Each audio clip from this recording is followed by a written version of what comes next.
Hi folks, Steven here. So, it's taken me a little while. I would have obviously loved to have gotten this a little closer to when the event actually occurred, but unfortunately that just wasn't really possible. But this is going to be a recap of my time at last month's Pokémon World Championships in London, England. So, if any of you out there were there, please let us know what you did while you were there and what your thoughts were. But as usual, I've got a nice presentation here to sort of go through all the stuff. Well, maybe not all the stuff, because there was a lot of stuff that I did. So, let's go ahead and go to some slides.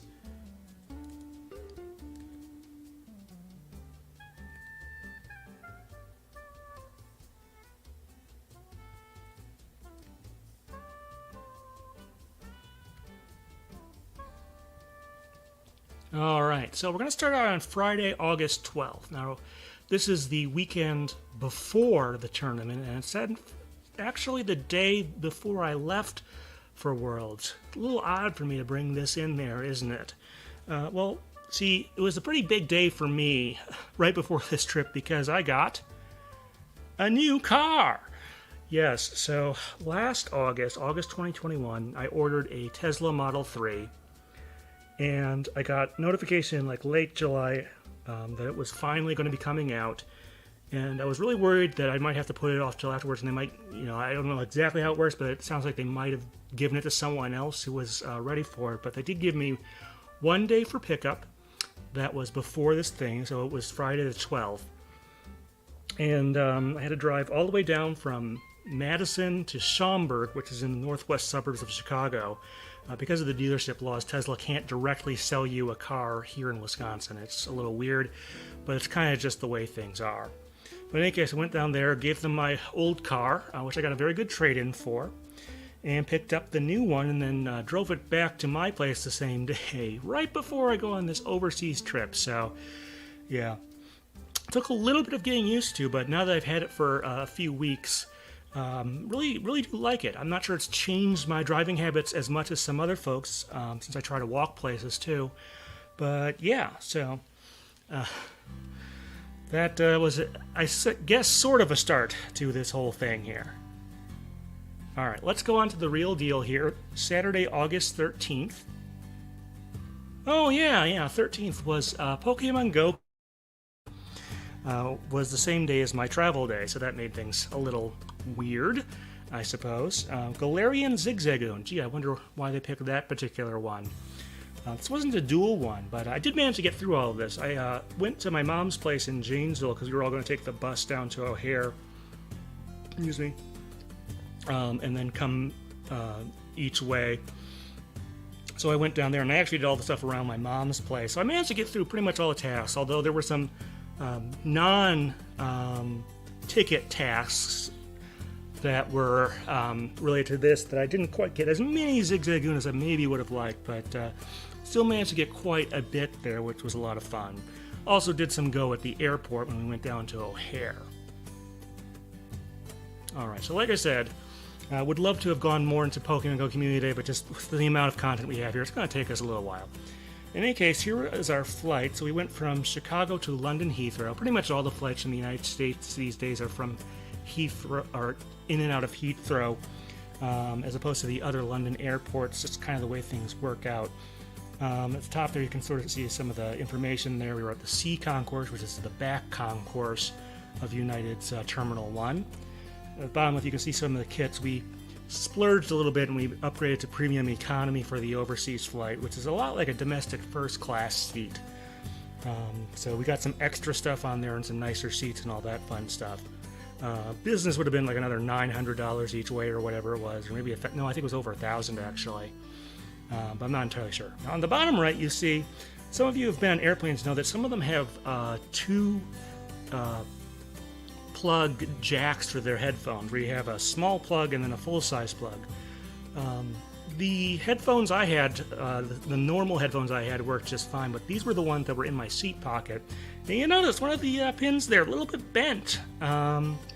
Not sure what happened with that, but overall, I never sleep well on flights, and this was no exception, but the flight itself went forward pretty much normally. That stuff pretty much all worked as we expected, so nothing too much to say there. Now, of course, this was an overnight flight, as it almost always is flying over the Atlantic, so we got there on Sunday, but actually did not do a whole lot, simply because we knew we would be so tired, and we put off our main stuff until Monday. So Monday, August 15th. So yeah, so the tournament was the following weekend, but before we went there, me, my mom, and my sister all went together, and we stayed at a hotel in central London.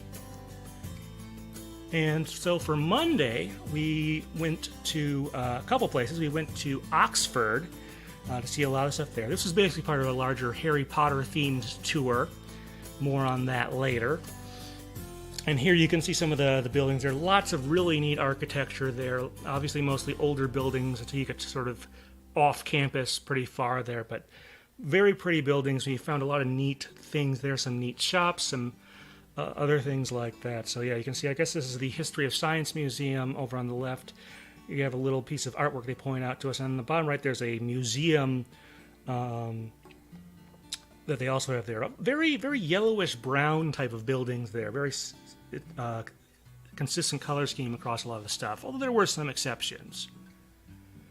All right, well, I said this was a Harry Potter tour, so after we did that, we went over to the Harry Potter studio. It's like the Warner Brothers Studios of London. I forget exactly how it works. It's not a theme park, but it has a big Harry Potter, effectively, museum. I just point out this studio thing they have there is also where some of Detective Pikachu was filmed in and around the London area, so I guess this sort of counts for that.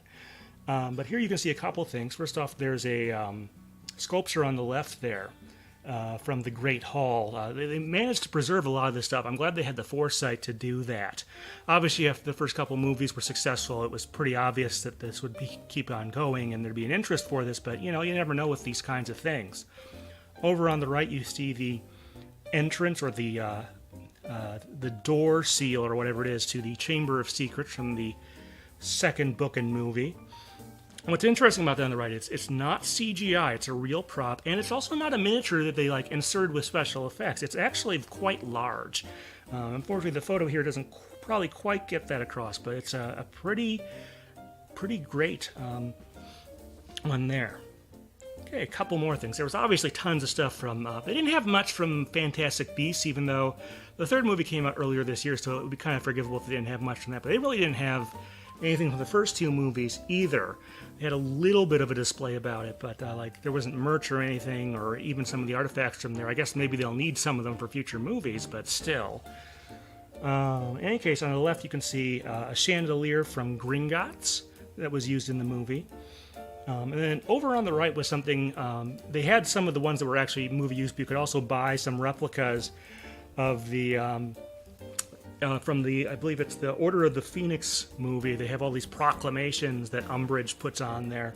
And since my mom is a recently retired teacher, I joked, well, if we had gone here earlier, you could have picked up some of those to use in your office or whatever. So, but I thought that was a kind of a fun thing. Tons of stuff there. If you are in London at some point, you should try it. And obviously, if you're a fan of the Harry Potter franchise, lots of great stuff that they have thankfully preserved in there. So that's really good. All right, so that was a whole day trip there. Tuesday, August 16th, we were a little less ambitious, but we did want to still go somewhere. So, went to the Tower of London. Now, this is just one building. It's really more of a complex than an actual just tower.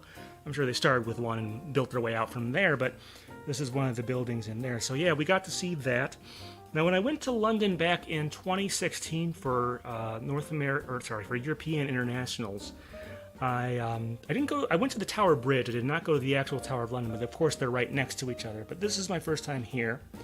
A little rainy that day in and out, but they have a sort of a compensation. They have a plan for that type of thing. So we had a good talk given to us by one of the, I don't know if they're technically called guards or if they're the honor guard exactly, but yeah, so a lot of obviously very old buildings. You won't see these in Detective Pikachu, most likely, because simply put, that's supposed to be, rhymes say it's supposed to be a planned city that's only about 10 years old, so it would be kind of weird to see something like this unless it was some sort of novelty. But yeah. And we did get to see the crown jewels. Now, unfortunately, you're not really allowed to take pictures. There are all sorts of souvenir ones you can take.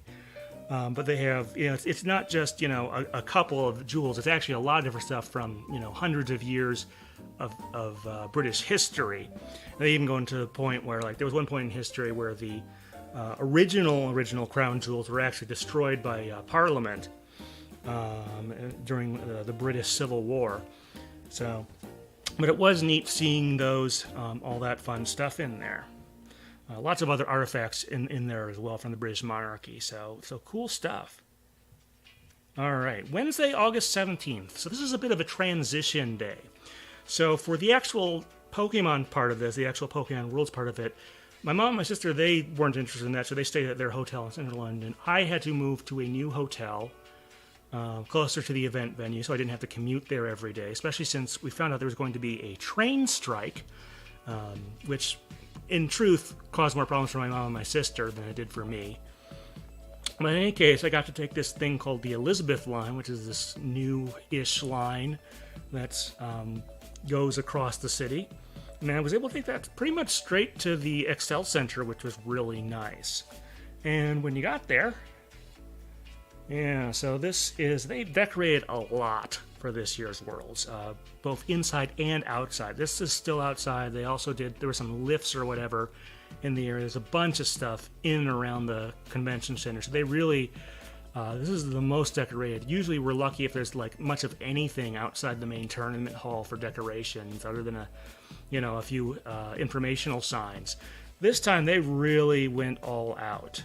Granted, they did have a couple years to plan, but they did a pretty good job. All right, so this is some of the stuff from that Wednesday. Now on the left you'll see, I believe this is taken on Wednesday, the line part of it to get into the Pokémon Center. Of course, Wednesday's the main day for competitors, unless they can send someone else in there. They can go to the Pokemon Center without too much worrying about their competitions and stuff like that. So that was really mobbed there, and being the first day, they had some issues kind of with that, so didn't maybe work out as great as they would hope. On the top right, you can see badge pickup, which initially at least I did not have, unfortunately, a use for, because as many of you will know, I was not able to pre-purchase a spectator badge or get a media pass, which I'm not super bitter about. More on that later. So the bottom right, this is just a photo I took just because I thought it was funny the way they arranged these signs. It's not to harp on the event staff. I mean, it's not that big a deal, but I just found it really kind of amusing. I called these on my Twitter post Schrodinger's doors, one that says not an exit and one that says exit only, so they're mutually exclusive. I do kind of want to mention some of the signs. I'm not colorblind, but obviously some folks are, and I suspect that some of these signs were pretty hard to read from a distance, like this exit only sign. Like black text on a red background, probably pretty hard to read. I know I had some trouble with them. Like I said, not colorblind, but still kind of difficult. And especially, I mean, the actual venue exits are all clearly marked, but still, you don't want the exits to be, hard to find in case, something unfortunate happens. I did let the staff know about some of that, so hopefully in future events they plan a little bit better. To be honest, all they maybe had to do was just add like a little outline around the text to make it a little more readable. Alright, so yeah, didn't do actually a whole lot on Wednesday since I had to travel over, and after moving all my luggage, was kind of tired. So checked into my other hotel there, so the one closer to the Excel Center, and then Thursday, well, I went to the Pokemon Center. They still had most, if not all, of the stuff there, so I do know that towards the end of the weekend they did really run out of things, which is quite unfortunate, but not totally unexpected. Now you can sort of see here, it was sort of an up and down structure where you went, back and then forward and back again across all the different things they have, and they had some funny names like Krabby Road, South Blaziken Sington. I think I got that about right. But they had all the usual stuff, a lot of apparel, various accessories. Let's see, so a ton of plushes. I'll talk more about that in a little bit. So yeah, pretty good selection, although not everything I would have wanted or expected. Alright, so let's talk about some of the stuff I bought. I did spend a fair amount of money. On the left, you can see a little hoodie or sweater type thing with the Pikachu line in there. So I always need to have more heavy clothes for Pokemon. Of course, they cost more because more material and manufacturing and whatnot. On the right, you can see a nice little, very dark shirt. So, but it's got Lapras. There were some other ones on there, but they looked quite nice. But I always have to be a little conscious of what's going to look good on camera. Like I have one or two Pokemon shirts that are so busy and distracting that they're not so great. I try to avoid wearing them when I think I'm going to do an interview or something like that. Although I think a number of years ago at either North American Internationals or U.S. Nationals, you can see me in one of those shirts that's very busy, and I try to limit that. But it's a very nice Lapras / Tropical Island shirt that they have there, so very pretty there. And I bought a few more things on top of that. First, on the left, you can see I have a hat. That's a Pikachu hat. And then over on the right, this is kind of interesting. This is the purple Kecleon.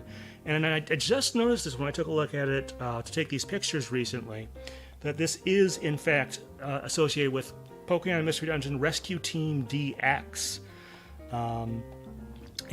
Which is very interesting because the side games really didn't have a lot of merchandise there. Well, it's not even a side game, but Legends Arceus had, nothing there that I could see that was tied in directly to the game there, which, being the most recent game, you'd think would be there. They didn't have much, obviously, for Scarlet and Violet, although they did have some, paper hats to hand out, but no, figurines of the starters or anything like that. I think they want to keep that until closer to the release date this fall. But, yeah, I was kind of surprised they didn't have much in the way of Legends Arceus merchandise that you'd think they would have stuff directly related to that, just because, like I said, it just came out in January and it's the most recent game, so bit puzzling there, but definitely as a Mystery Dungeon fan, glad to get the purple Kecleon, so that's good. Alright, so Thursday, didn't have a spectator pass, but that did not stop me from being able to put together a few videos that hopefully you've seen by now. If not, this should be a good reminder for you to do that. First off, there's the Excel Center hallway tour. So I couldn't get into the actual tournament space on Thursday, but there was actually a lot of stuff outside of it. That was a really good thing they did, so this didn't end up like, say, in earlier Worlds that I'll explain a little bit later in the wrap-up. But I got a comment from DDD033. I'm so pumped, watching on Twitch. So yeah, hopefully DDD, you'll have us a chance to go to Worlds someday. Not sure. I don't think Japan's going to work out for you next year, but if you can make it, I absolutely recommend it. One other note about watching on Twitch. I'm always careful with these. Since Pokemon has started streaming, I've been trying to make sure I upload these if I'm doing it during the event after their stream is ended or before it has started. Because there's no way I can compete with that. So, sort of a little thing there. So that's our first video from there. Basically, I just go down the hallway and sort of explain what all the different things are. Like I said, a lot of stuff you could get to without a spectator pass, so that was nice. All right, Professor Laventon. So let's see. So this guy, Richard, if I remember correctly, was a cosplaying as Professor Laventon from Legends Arceus. Like I said, I wish they had more merchandise there. But I noticed him as I was coming into the convention center, and I said, hey, if I see you later, are you interested in doing an interview? And he said, yes, and eventually I tracked him down later and did that. But yeah, this was a very nice costume. Maybe not the most elaborate ever, but that hat is very nice, and so was the other stuff. He really did put on the look there, so good on him. Another comment here, DD033. Not sure what he means by you posted. Hope you had fun. I definitely did. But yeah, so that was another great one you can take a look at. So yeah, it was actually Richard's first time at World, so it was really fun talking to him. And we had some neat things to say both about his time there and the costume. So good stuff. All right, so what else did I do on Thursday? Well, it turns out, or as you may have expected, there was a lot of Pokemon Go stuff. It was really interesting because they had all these gyms. Usually when there's a major Pokemon event, regionals and higher, they set up special limited time Pokestops and gyms in the area just to sort of mark off where certain things are and to give, of course, the game's fans a chance to take a look at all that stuff. So you can see here that big long straightaway there is basically the convention center main hallway. And you can see there are a number of gyms. There's some stuff on the reverse angle that you can't see here. And they spawned out, I think these are, they may or may not be new. I'm not entirely sure, but Zamazenta and Zacian. I hope I got those relatively close, but the legendary dogs from Sword and Shield. And those are both new to me, and I got a fair number of them, so that was a lot of fun. Of course, because there were so many Pokemon fans there was really easy. Each lobby would fill up really quick, and then they'd start it immediately start a new one, so it was pretty easy to get that. I mean, we were taking these down in like less than a quarter of the time allotted for the raid. It was kind of hard, actually, after I came back to get back to regular Pokemon Go raids with more regular attendance. All right, let's go on to Friday. Yes, I did finally manage to get a spectator pass. So, let's see, my name is barely visible there, but I guarded this thing with my life after I got it, and definitely put my name on there. But, so the way this apparently worked is they did have signage out for a QR code that would take you to the RK9 registration website. And apparently what was happening is they would periodically release relatively small numbers, maybe a few dozen, maybe less, I'm not sure, but not many of these spectator badges.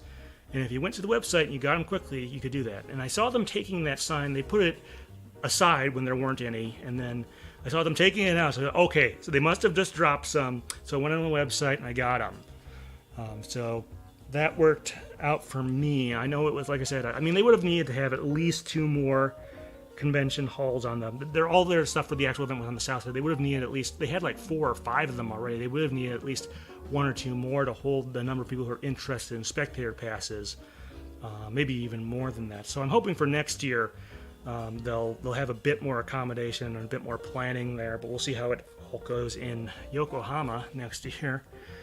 So yeah, but I did manage to get one, and I was really, I don't know if proud is the right word, but yeah, so let's take a look inside the event space now that I can finally go in there. All right, so this photo is of the stage. Unfortunately, I guess my still camera does not take HDR very well, or doesn't have that feature, but you can see the stage. They're very brightly lit. I did try to do my best in Photoshop to make it a little more visible, but you can see there's a bunch of chairs on the floor there. And then there's this stadium-style seating, and the stadium-style seating seemed to be a lot more popular. I'm not sure precisely why. They weren't, stopping people from going there, but I guess maybe just a better view or something like that. So yeah, but people definitely preferred the stadium-style seating when I took this picture here. But this wasn't, nothing against the people who competed. It takes a lot of skill in any of these events to make it this far. So, props to all of you. But this wasn't the main thing I was really interested in personally. So let's see, next up here's a little wide shot of the sort of tournament area. Way in the back there, if you look in the very back, you can sort of see the stage. In front of that, there are some monitors, and that's actually where the host, the stream hosts are and where they were. And then you have the rest of the hall pretty much is all table space for the various events here. And where I am back here is pretty much in side event territory, which was my main focus. Like I said, nothing against the competitors. Good on you if you qualified for Worlds. You're one of the best there is. And you absolutely should give yourself a pat on the back for that. But this was sort of where I did. And you can see people are definitely masking up in here for the most part. I think I might see 1 or 2 people, but they were pretty strict about that. Apparently next season they're not going to be requiring that, but all the same. All right, so yeah, side events. So yeah. So going back to that signage thing, I think this one might not be the worst illustration of it, but I think there was dark brown text on a lighter brown background on one of the side event signs, and it was, I didn't even see it until someone pointed it out to me. It doesn't help, of course, that the walls are kind of a pale tan. So that's another point for signage not being so great. So let's see here. But they had scheduled events and pickup events. So pickup events are usually the smaller ones, like the pack battles and stuff. I think they called that a 1-pack ditto or something like that. As opposed to like a 6-pack ditto. But the scheduled events, those are all the things that are, at certain times a day. Most of the, like the build and battle and the 6-pack ditto and all that stuff. But I spent a lot of time in the scheduled line, or not on the scheduled line itself, but doing those types of events to meet people, and met a lot of great people, as I always do at Worlds. But it was nice that there were so many new people this time around, and I suspect next year they'll also have a lot of new folks there. Okay. Now, I did play in a lot of side events and met a few number of people, but at the end of the day, I had to head down to, this is off the west end of the convention center. If you look out there, there's a big park area they have there, but they also had this TV area set up, this sort of watch area, and this was where they were showing the Arceus Chronicles at, I think it was at 6 or 7 p.m. I forget exactly. I think it started late anyway. But they had this out there. Now, that front part with the blue lounge chairs was for VIPs, which I'm guessing they had enough for all their VIPs, but it turns out I don't think, even when it started, that all the VIPs were interested in this thing. And then you have sort of the other stuff. And some people actually sat on the hill you can see over on the left there. But yeah, this is basically, they called it a movie. It's really a miniseries. It's a couple episodes from the anime that were created to promote Legends Arceus back early in the year and aired in Japan. And they sort of edited them together into this 1-hour special. To be quite honest, if you saw my stuff on Twitter, I was not super impressed with this. I think they may not have given, there's some interesting ideas there, but they don't gel into a really interesting story or anything like that. I was really kind of very tired of it by the end of the whole thing. Which I know is kind of sad, but that's kind of the way it was, which is really too bad. So yeah, there was some nice stuff. I mean, they gave us some popcorn for free, and things of that nature, but and it was fun seeing it with a group. Even though I didn't like the special that much, seeing it with a group of folks was fairly fun. I was a little worried, that this place is right near the London City Airport. I was always afraid that a plane would fly over at a critical moment in the special and we'd miss some really important detail. Thankfully, it was loud enough you really could more or less make it out there. But let's see, this comes to Netflix later this month, at least here, I think, in the U.S., but I don't know. Like I said, it's no secret to the jungle. It's like I said, it's a couple episodes of the TV show that were specifically made, and I think it just didn't work out as well as they would have liked. I don't think this would have been any better in the Japanese version with subtitles or anything like that, or at least not significantly better. Enough to save it or anything like that. But I'm sure some folks will disagree, but, whatever. All right, Saturday, August 20th. So this was a little bit different. Because they were running the London Open on Saturday, both for the TCG and the VGC, most of the scheduled TCG side events, there really weren't any besides those. There weren't really any. So I decided to spend most of my time working on my Pokemon Go scavenger hunt checklist. And they did have some problems, because you're supposed to do play in the Pokemon Go PvP side event. They had to can those.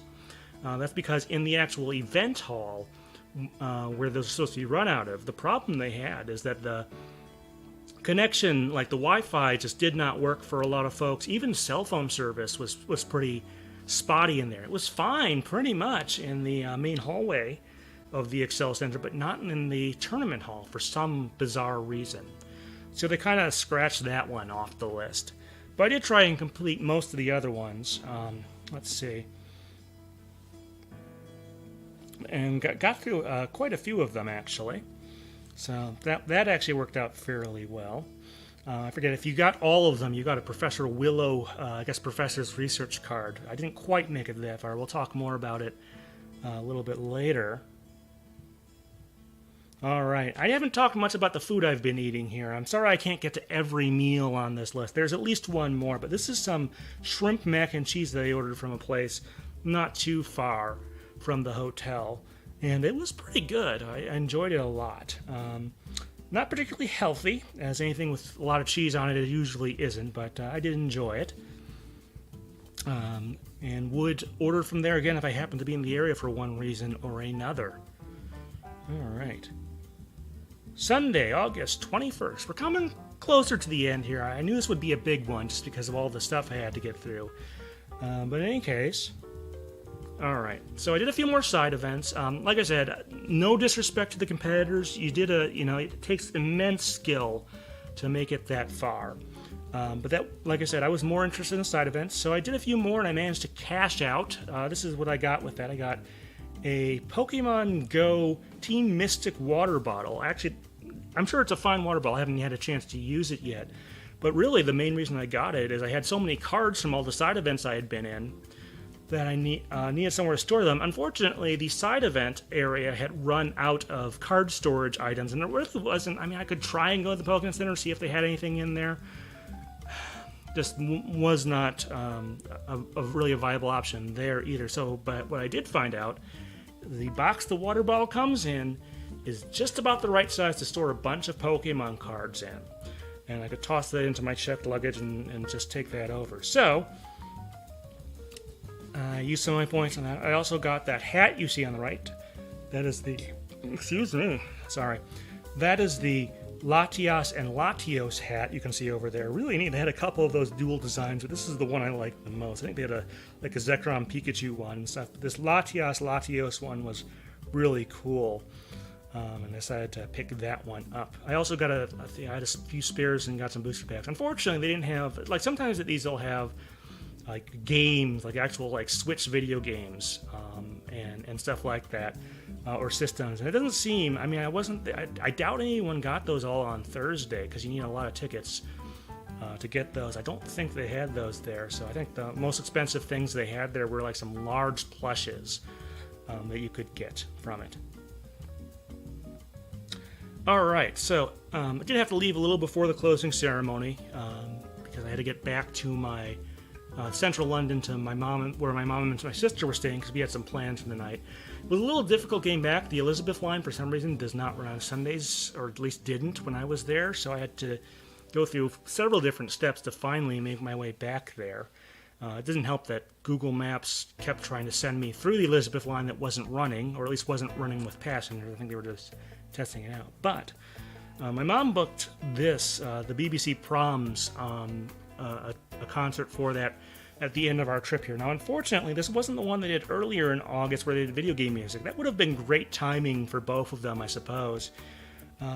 This was more classical music stuff. They had let's see, this is at the Royal Albert Hall, which was a decent ways from our place, but still kind of a nice place. In any case, they had a very good, I don't know his name, I think it's Augustin or something like that, but I could be wrong. A very good guest solo violinist that performed on some of the things there and did some really neat stuff. But yeah, it was about an hour and a half or so of music with a little bit of an intermission in there. So, to be honest, I think this concert kind of kept my attention better than the Arceus Chronicles thing there where I was really waiting for it. This one, I'm not going to say I was the most enthralled by it, even as someone who played cello for a number of years. Just, not classical music, not always my thing, especially if I'm not familiar with the pieces beforehand. But I think I enjoyed it more, so that was a nice thing to do. All right, Monday, August 22nd. So we headed back the day after the end of the tournament, back from Heathrow to Chicago. And while I was in Heathrow, we actually discovered, yes, this is a Kaiten Sushi, or a conveyor belt sushi restaurant. Now, if you've ever played Sushi Go Round in the original Pokemon Stadium, obviously the layout is quite different here, but these are all little conveyor belts, and they have different dishes with different values and stuff. And I did, in fact, do this. I picked up a couple things there. And partook of that. So yeah, for those of you who aren't aware, Sushi Go Round is a mini game in the original Pokemon Stadium, and it involves sushi moving around in a circular conveyor belt around a bunch of Lickitung, and your goal is to eat the most expensive sushi you can, and get as many and out cost, I guess, the other Lickitung in there. So no Lickitung in this restaurant, but I did take advantage of it while I was there. Apparently they have some in some of the other terminals as well, but flight back was actually not too bad there. Let's see, when we took the bus back from, it took us a while to get through customs because I think the time we came back, a lot of exchange students were coming into the country and they have lots of luggage. So much so that we weren't sure we were going to be able to get our bus back to Janesville. But we managed to make that work because there were a lot of UW-Madison students on that bus. So, but we did manage to make it back, and so it was a long trip. I know that it was hard for me when they announced Yokohama for next year, this world. It was hard for me to get excited because I was just so worn out from the trip I was already on. But yeah, so all right, let's take a look at some overall thoughts on this trip. First of all, this was not a repeat of Worlds 2016. So Worlds 2016 was in San Francisco, and that was another one where they didn't have enough space in the tournament hall for everyone who wanted to be there. But that was much worse. That was in San Francisco. It was like a month or even maybe a couple weeks after Pokemon Go came out. Totally swamped the company, and they basically had to say, well, you can go to the Pokemon Center and that's it.